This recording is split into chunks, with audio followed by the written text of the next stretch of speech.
জয় শ্রী বিশ্বকর্মার জয়। তো কবে পড়েছে এবছরের বিশ্বকর্মা পূজা জেনে নিন। কেনাকাটার পাশাপাশি উৎসবের শুভ সময় ও মুহূর্ত, এছাড়াও বিশ্বকর্মা পূজার তাৎপর্য, পূজার বিধি এবং এই সময় কি কাজ করা উচিত আর কি কাজ করা উচিত নয় জানুন এই ভিডিওর মাধ্যমে। হিন্দু শাস্ত্র অনুযায়ী বলা যেতে পারে যে বিশ্বকর্মা হলেন দেবতাদের শিল্পী। তিনি দেবশিল্পী নামেও পরিচিত। বৃহস্পতির ভগিনী যোগসিদ্ধি তার মাতা এবং অষ্টম বসু প্রভাস হলেন তার পিতা। বিশ্বকর্মার বাহন হলো হাতি। বিশ্বকর্মা হলেন শিল্পকলার দেবতা। সকল দেবতার প্রাসাদ তৈরি করা থেকে সকল প্রকার অলংকারের নির্মাতাও তিনি। তো নমস্কার বন্ধুরা, কেমন আছো সবাই? আশা করি ভালো আছো, সুস্থ আছো। আমিও খুব ভালো আছি, দারুণ আছি। তো আমি শ্রাবণী, আমার ডে উইথ শ্রাবণী চ্যানেলে তোমাদের সবাইকে স্বাগত। তো আজ আমরা এই ভিডিওর মাধ্যমে জানবো যে শিল্পকলার দেবতা বিশ্বকর্মার বিবরণ। তাই ভিডিওটি স্কিপ না করে পুরো দেখার অনুরোধ রইল।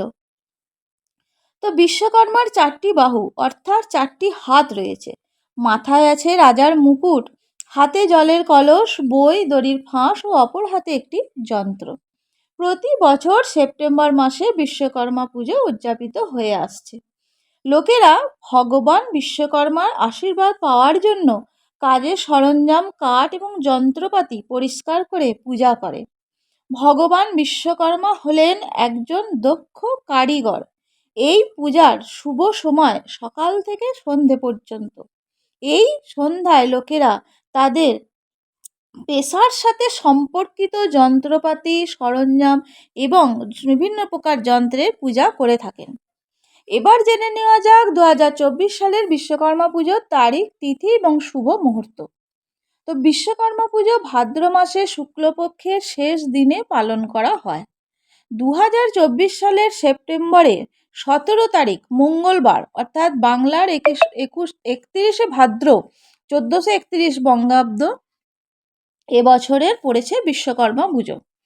তো এবছর বলতে প্রত্যেক বছরই কিন্তু ভাদ্র মাসের শেষ দিন অর্থাৎ সংক্রান্তির দিনই পালিত হয়ে থাকে বিশ্বকর্মা পুজো। বিশ্বকর্মা পুজোর তিথি শুরু হবে মঙ্গলবার সকাল 7টা 50 থেকে দুপুর 12টা 26 পর্যন্ত। আবার শুরু হবে দুপুর 1টা 58 থেকে দুপুর 3টে 30 পর্যন্ত থাকবে বিশ্বকর্মা পুজোর সময়। এই সময়টিতে আপনারা পুজো সেরে নিতে পারেন। এই দিনই পিতৃপক্ষের সময়কালের সূচনা হয় বলে মনে করা হয়। এবার জানবো ভগবান বিশ্বকর্মা কে ছিলেন। ধর্মীয় শাস্ত্র অনুসারে ভগবান নারায়ণ প্রথমে ব্রহ্মা এবং তারপর ভগবান বিশ্বকর্মাকে সৃষ্টি করেছিলেন। তো ভগবান ব্রহ্মার নির্দেশে ভগবান বিশ্বকর্মা পুষ্পক বিধান, ইন্দ্রপুরী, ত্রেতা যুগে লঙ্কা, দাপর যুগে দ্বারকা এবং কলি যুগে জগন্নাথ পুরী সহ বিভিন্ন স্বর্গীয় সৃষ্টি নির্মাণ করেছিলেন। এইগুলির সাথে সাথেই ভগবান বিশ্বকর্মা তার ঐশ্বরিক জ্ঞানে বাস্তুশাস্ত্র, যন্ত্রপাতি নির্মাণের শিল্প, অন্যান্য প্রাচীন বিজ্ঞানের জ্ঞানও অর্জন করেছিলেন। বিশ্বকর্মা পুজোর তাৎপর্য হল যার সৃষ্টি ও বাণিজ্য সমগ্র বিশ্বকে বেষ্টন করে তিনিই হলেন ভগবান বিশ্বকর্মা।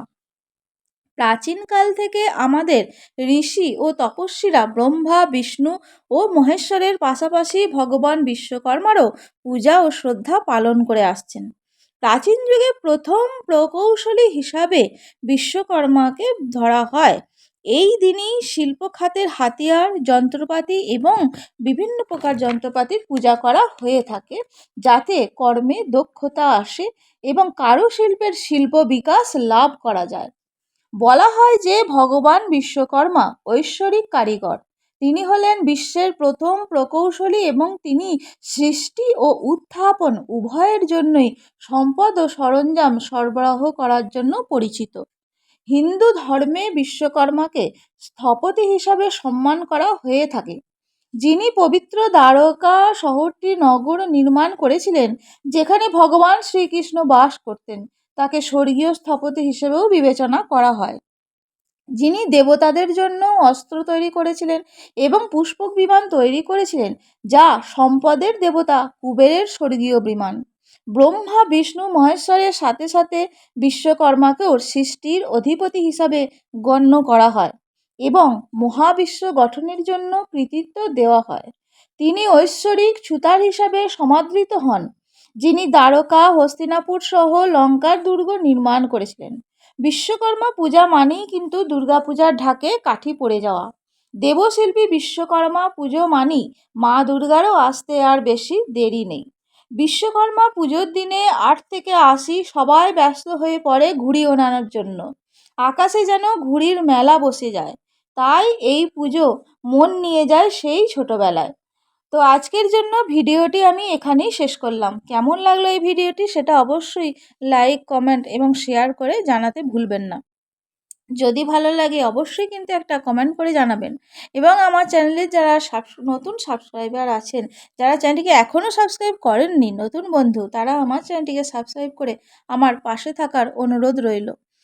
তো যাতে কি হবে তার পাশে অল বাটনটা প্রেস করে রাখবেন। তো যখনই আমি সেটা নতুন ভিডিও আপলোড করব আপনাদের কাছে চলে যাবে এবং আপনারা তা দেখে নিতে পারবেন। তো আজকের জন্য ভিডিওটা এখানেই শেষ করছি এবং আপনাদের কাছে বিদায় নিচ্ছি। দেখা হবে পরের একটা ভিডিওয়ে অবশ্যই। ততক্ষণ সুস্থ থাকবেন, ভালো থাকবেন, সাবধানে থাকবেন। আজকের জন্য বিদায় নিলাম।